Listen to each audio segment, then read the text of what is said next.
Financial express 1.25 साल करने के बाद वहाँ उनके पास पैसे नहीं थे, वो गला उनका दम दम दम दम टूट रहा था।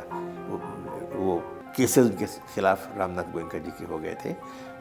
वर्किंग कैपिटल रिक्वायरमेंट्स भी बैंक्स ने बंद कर दिया, तो वो बाहर से पैसे ला रहे थे चलाने के लिए। हमारा जो रिलेशनशिप जर्नलिज्म का था with the Congress government of the independence days, it was a relationship of symbiosis. वो मामला बहुत जल्दी बिखर गया।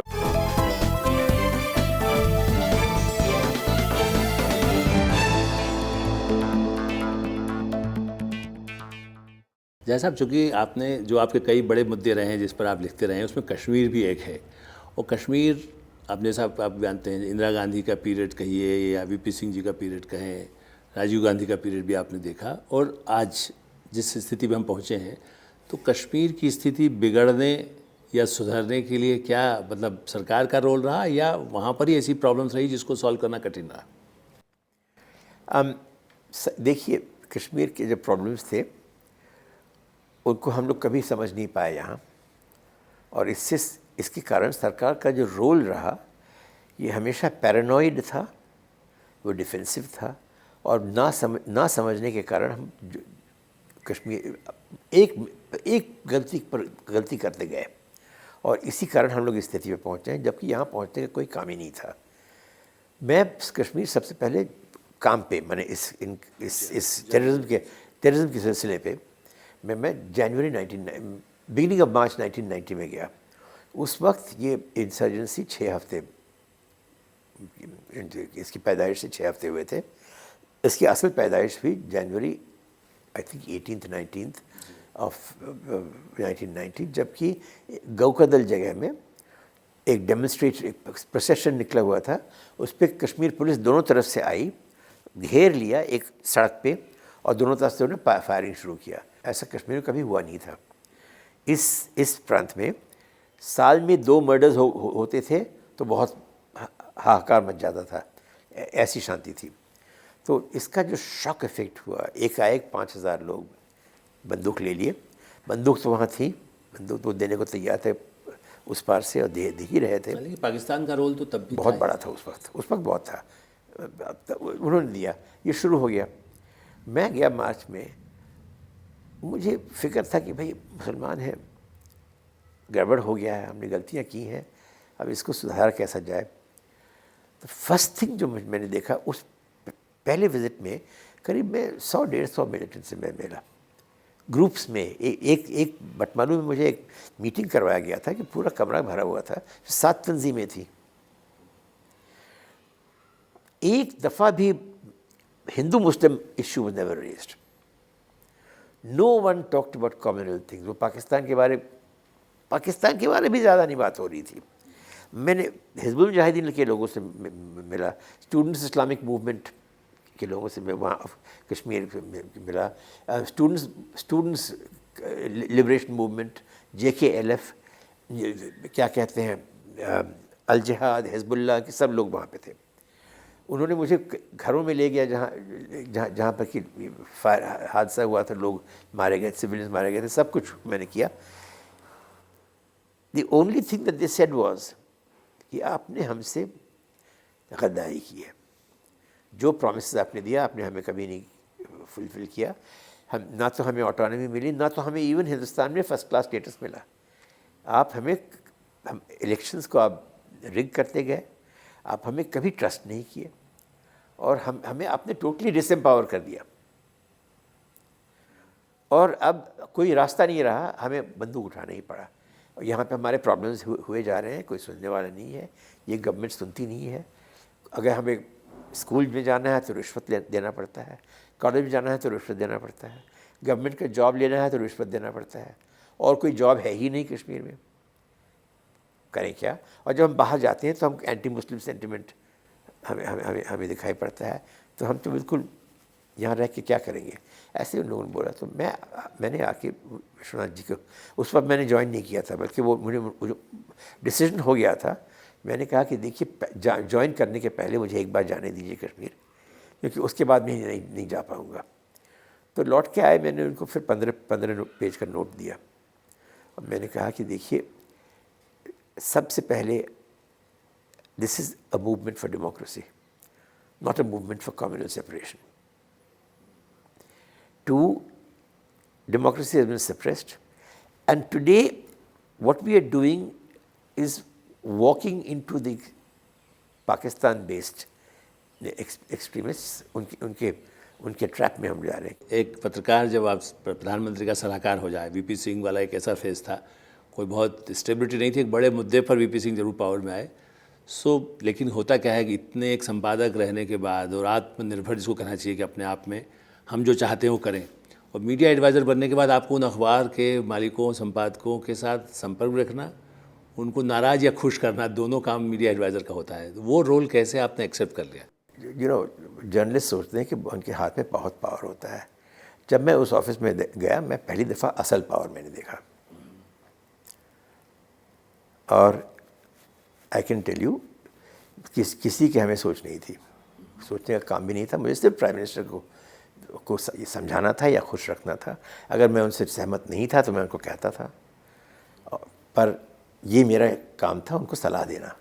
अच्छा, उससे मंत्रियों को या उनके जो लोग हैं उन लोगों का कोई इस तरह नहीं होता, भाई अब देखिए हमारी इमेज क्या हो रही है? कई बार विवाद पैदा होते हैं। मैं आपको बताता हूं, के खिलाफ भी एक बड़ा एक माहौल बना ही था, चाहे वो मंडल आंदोलन कहिए।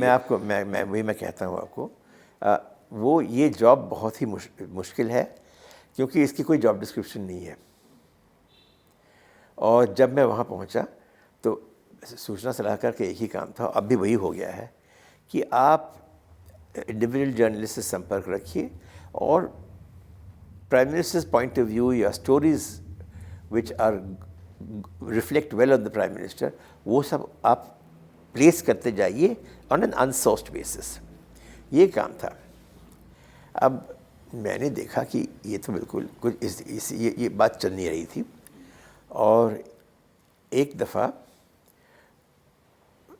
डिटेल्स भी दी जाए, मैंने एक स्टोरी, एक चीज़ प्राइम मिनिस्टर, एक डिसीजन उन्होंने लिया था, मैंने मिनिस्टर कंसर्न को कन्वे कर दिया। वो चुप रहने के बदले वो अपने सर्कल ऑफ जर्नलिस्ट को बुला के अनाउंस कर दी कि प्राइम मिनिस्टर ने ऐसे ऐसे हम कर रहा है, और हमारे कैबिनेट मिनिस्टर को के पर काट के मुझे ज़्यादा इंडिपेंडेंट चार्ज दे रहे हैं। तो कैसे पता लगा? ये एनवायरनमेंट वाली कोई बात थी। तो कहा कि नहीं, उनके सूचना सलाहकार ने हमें अभी फ़ोन करके बताया है। तो वो था, हंगामा मच गया कि कैबिनेट मिनिस्टर मेरा गला काटना चाहते थे। अब मैं क्या, मैं तो मैसेंजर हूँ, वीपी सिंह का गला कट रहा था। मैंने उनको बाद में एक नोट दिया, मैंने कहा कि ये काम आपके मीडिया एडवाइज़र का नहीं है। हमारा काम है कि आप जब डिसीजन ले रहे हैं, इट इज़ माई बिलीफ, मैंने लिखा, that the most difficult decisions that a government wants to take can be explained to the people sufficiently for you to create enough backing for them so that you can take them. There's no decision that a government needs to be afraid of. But iske liye there's a method of preparation, and it is imperative, and I detailed in the note exactly how you prepare the ground for public accepting a difficult decision which is in the long term national interest but will make a problem in the short term. वो note मैंने उनको दिया, वो बहुत खुश थे। मैंने कहा इसका की है कि जब आप डिसीजन ले रहे हैं उस वक्त आप मुझसे बात कीजिए। लेने के बाद मुझे कहे कि आप जाके वहाँ यहाँ बात समझा दो, वहाँ इसका ये राइट एंगल झलक दिखा दो, ये सब नहीं चलेगा, ये किसी और का काम है। वो बिल्कुल मान गए।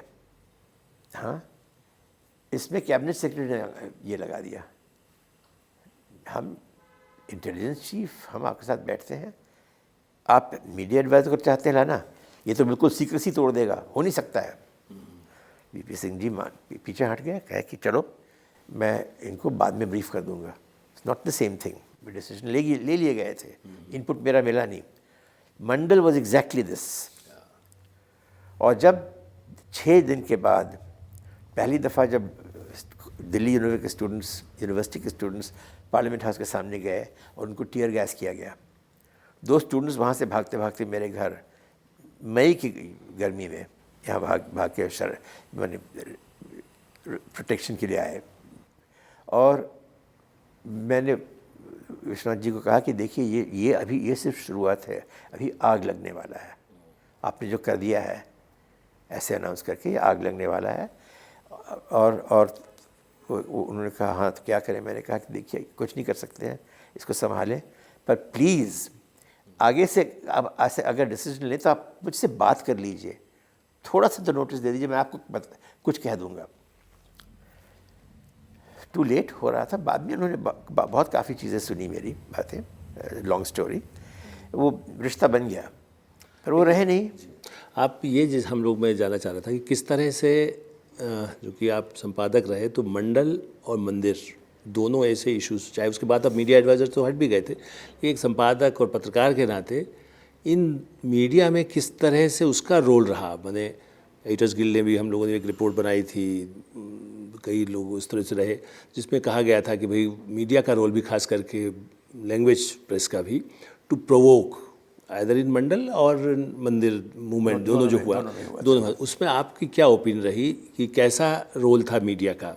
मीडिया का रोल हो गया था कि वो इस वक्त से उनकी ऑब्जेक्टिविटी, ऑनेस्टी पे मुझे डाउट शुरू हो गया। जबकि जो कुछ भी कहते थे तो मीडिया उसको ट्विस्ट करके अपनी तरफ से लिखती थी, to show that we person is doing the opposite of what he is trying to do. तो इसको ठीक करने के लिए मैंने कहा उनको कि आप मुझे एक इंटरव्यू करने दीजिए, आपका UNI PTI को देंगे और लेट इट गो आउट। तो मैंने इंटरव्यू किया उनका पूरा, सब अखबारों में आ गया। Every paper twisted the report. There were 7 points. Point number 4 was always made number 1. 3 points were entirely ignored. This followed by, in the news report, commentary लिखा जा रहा है by the reporter. You know? तो विश्वनाथ जी इतने एक दफ़ा वो मुझसे नाराज़ हुए, डिसअपॉइंटेड हुए कि ये आपने मुझे कैसे ऐसे फंसा दिया। मैंने कहा कि मुझे पता नहीं था कि ये लोग ऐसे करेंगे।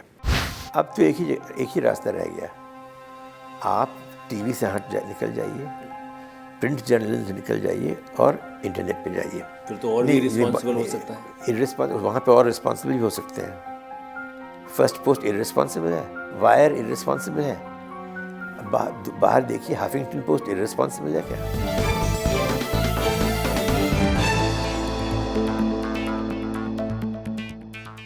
जिस तरह से मंदिर के लिए भी अडवाणी की रथ यात्रा, उस समय VP सिंह ही सरकार में भी थे, उधर मुलायम सिंह की सरकार थी यूपी में, वहाँ गोलियां भी चली, अयोध्या वाला, उस समय क्या असर इसका हुआ? मीडिया में भी तो आया ना, 15 लोग मारे गए, उन्होंने 115 कर दिया। दैनिक जागरण ने, किसी अमर उजाला किसी ने एक नंबर 1 लगा दिया उसके सामने, किसी की तस्वीर ली, उसके ऊपर प्रिजन बार्स के लाइंस लगा दिए, 2 तस्वीरों को साथ करके कहा कि इसको इम्प्रिजन किया गया है। कोई नहीं इम्प्रिजन हुआ था, 115 लोग कहीं नहीं मारे गए थे। तो ये भी एक गैर जिम्मेदाराना जर्नलिज्म था ना? ये गैर जिम्मेदार नहीं है, ये तो मच वर्स, ये तो पूरा भाजपा का खेल था। आप उनके दौर भी बन गए हैं। और बाद में असली में जब बाबरी मस्जिद गिराई गई, जिस तरह से हुआ, उस समय मीडिया का कैसा रोल था? रोल था मतलब जो आपने देखा होगा, एक ऑब्जर्व किया होगा, क्योंकि तब आप कॉलमनिस्ट हो गए थे। गुस्सा होना बहुत आसान है, सब लोग बड़े गुस्सा हुए, और क्या, उसमें कुछ नहीं है, में कोई तुक नहीं है उसमें। उससे आप सिर्फ आग में केरासिन फेंक रहे हैं और कुछ नहीं। समझाने की बात दूसरी थी, एक ही अखबार ने किया। December 15th 1992 में, आई थिंक December 15 था, हिंदू में ने उन्होंने एक क्या कहते हैं, अडवाणी जी के बहुत नज़दीक के जो उनके साथ मंच पे थे, और अडवाणी जी के साथ भी एक इंटरव्यू किया था कि हुआ क्या। तो मिनट बाय मिनट कैसे यहाँ पे आप फूलों से शिलान्यास कर रहे हैं, जैसे सुप्रीम कोर्ट का हमने कमिटमेंट किया था, और वहाँ से आवाज़ आ रही है, हम लोगों को भेज रहे हैं पता लगाने के लिए क्या हो रहा है। और जो मैसेज आ रहे हैं कि ये तो आंध्रा के लोग हैं, ये गुजरात के लोग हैं, कुछ ये हैं, आस्ते आस्ते उनको पता लगा कि ये तो आरएसएस का कू था। बाद में हमें सबको पता लगा कि ये सीक्रेट कैंप्स ऑर्गेनाइज करके वहाँ पे ट्रेन किए लोगों को जाके गिराने के लिए। अक्टूबर 1990 का सबक सीख लिए थे। वो डोम पर चढ़ के लकड़ी से मारने से कुछ होने वाला नहीं है, या लोहे के सरिये से मारने से कुछ होने वाला नहीं है। ये ट्रेनिंग लेके गए हैं, वो तो बाकी पूरा निकल गया है। तो ये असलियत है कि Advani ji was not for the first time blindsided by a violent fascist group inside the Hindutva movement. उस समय भी आपने फिर अपने कॉलम्स में इसका जिक्र किया होगा, इन सब मूवमेंट पर लिखा आपने? इस पर मैंने लिखा था ज़रूर। मेरे नरसिंह राव जी से उसके दूसरे दिन मुलाकात हुई। उन्होंने 6 एडिटर्स को बुलाए थे बताने के लिए कि हमने ये ऐसे किया, कोई रास्ता नहीं था बचाने का। नरेश चंद्र जी ने मुझे बताया बाद में, उन्होंने कहा कि देखिए मैं क्या करता। स्टेट गवर्नमेंट इमरजेंसी डिक्लेयर करना स्टेट गवर्नमेंट का हो सकता है, नहीं तो अगर मैं करता तो पूरे यूपी में करना पड़ता। ये बहुत ही बम्बई जजमेंट हुआ नहीं था तब तक, पर सुप्रीम कोर्ट में पहुंचा हुआ था और वो इसको कुछ करना नहीं चाहते थे। ये बहुत डेंजरस था। लोकल एरिया में उन्होंने कुछ किया, उन्होंने बहुत कोशिश किया। उनको ज़रा भी बीजेपी गवर्नमेंट, वो राजनाथ सिंह जी की गवर्नमेंट थी या कल्याण सिंह की, उन्होंने ज़रा भी सपोर्ट नहीं किया। प्रॉमिस करते थे, कुछ नहीं होता था। जैसे कि सीआरपीएफ को उन्होंने भेजा, सेंटर ने भेजा, उसको 8 किलोमीटर दूर गंगा के दूसरे पार कैंप बनाने को कहा। जब उनको बुलाया गया उस समय में, तो बगैर मैजिस्ट्रेट, सिविलियन मैजिस्ट्रेट के आप जा नहीं सकते। You can't open fire, you can't do anything. Civilian magistrate को बहुत मुश्किल से 2 घंटे वेट करके 10:30 बजे एक आदमी मिला जिसको चढ़ाया बस पे। मस्जिद के 1 किलोमीटर पहले उसने बस रोका, कहा कि हम नहीं जा सकते हैं, उतर के चला गया। None of this came out in the press. क्योंकि आपने सारे फेस देखे, अलग अलग दौर देखे, अलग अलग प्राइम मिनिस्टर भी देखे, अलग अलग मालिकों को भी देखा, उसमें कहाँ पर मीडिया एथिक्स को हम लागू कैसे कर सकते हैं? अब तो एक ही रास्ता रह गया।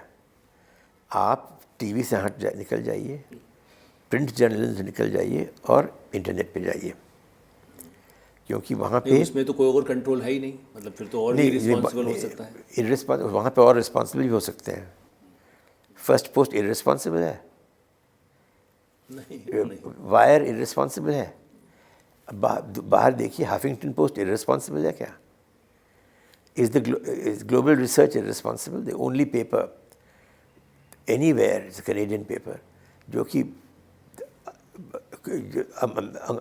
अमेरिका और यूरोप ने जो मिडिल ईस्ट में किया है उसकी असलियत हमें रोज़ पर रोज़ और हफ्ते पर हफ्ते वो असलियत दिखाती जाती है।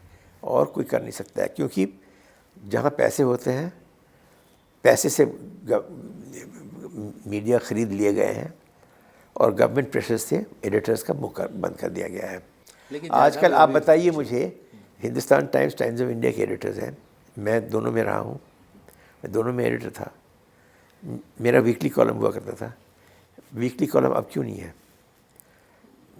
इनके एडिटर्स कभी भी वीकली कॉलम लिखते हैं। आउटलुक तक में कृष्ण प्रसाद हैं, वो पॉलिटिकल कभी भी लिखते हैं, वो अपना बैक पेज पे लिखते हैं एक डायरी, बस। एडिटर्स मैनेजर्स बन गए हैं। The position of the paper is determined by the owners.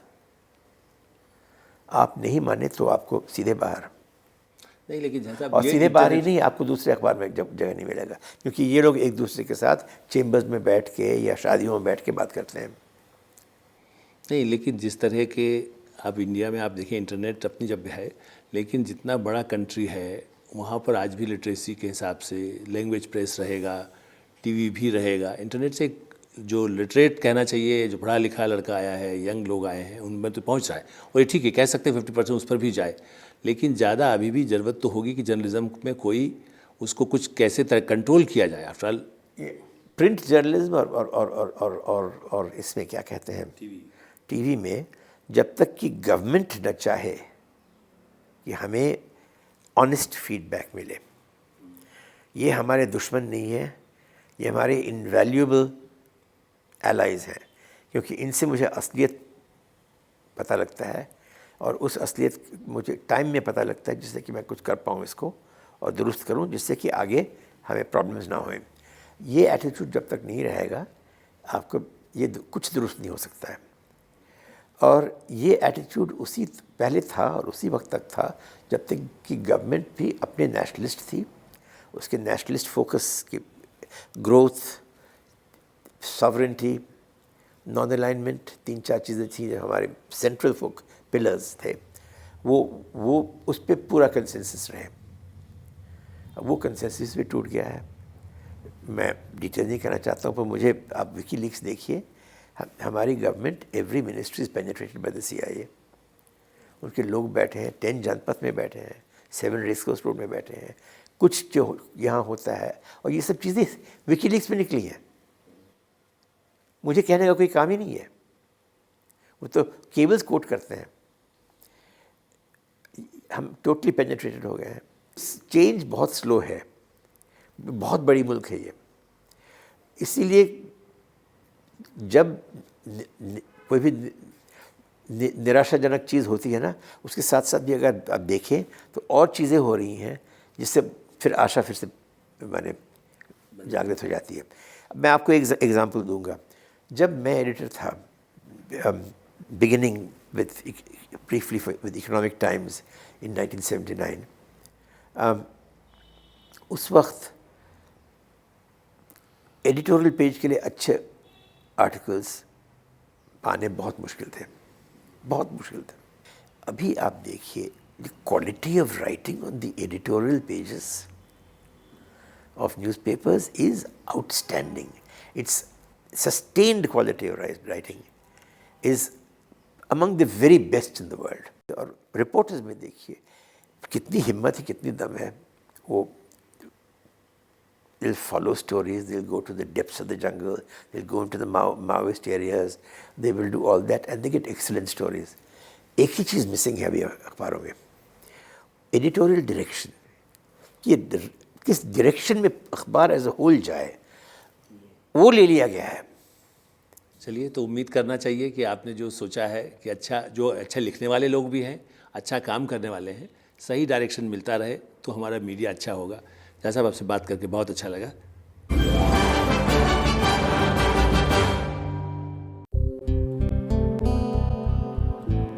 इस लाइब्रेरी को देख के आपको अंदाजा हो जाएगा कि प्रेमशंकर झा किताबों की दुनिया में रहने वाले इंसान हैं, लेकिन जिंदगी के सफर में उनका एक और हमसफर रहा है, और वो है संगीत, जिसने हर कदम पर उनका साथ दिया। वो 1974 की उस शाम को नहीं भूलते जब एक बड़ी व्यक्तिगत क्षति से आहत झा साहब ने बेगम अख्तर का कॉन्सर्ट सुना। उनके मुताबिक बेगम अख्तर की आवाज की रूहानियत ने उन्हें जो सुकून दिया, उसे लफ्जों में बयां करना मुश्किल है।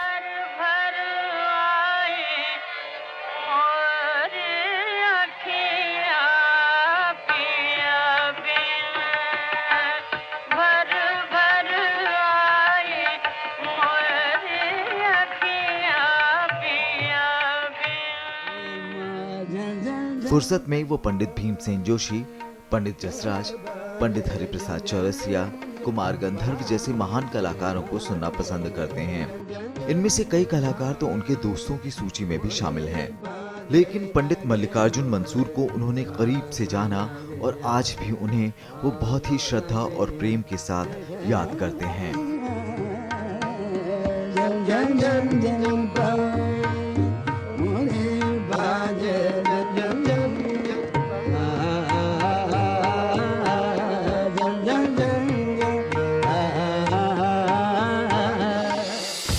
झा साहब का फिल्मों से भी काफी लगाव है।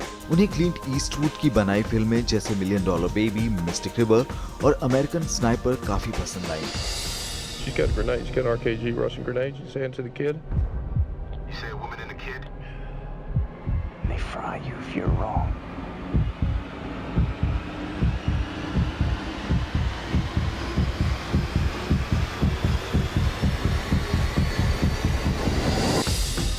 उनकी दूसरी पसंदीदा फिल्में हैं Charlie Wilson's War, 12 Years a Slave, the wolf of Wall Street, inside job और हाल ही में आई आई इन द स्काई।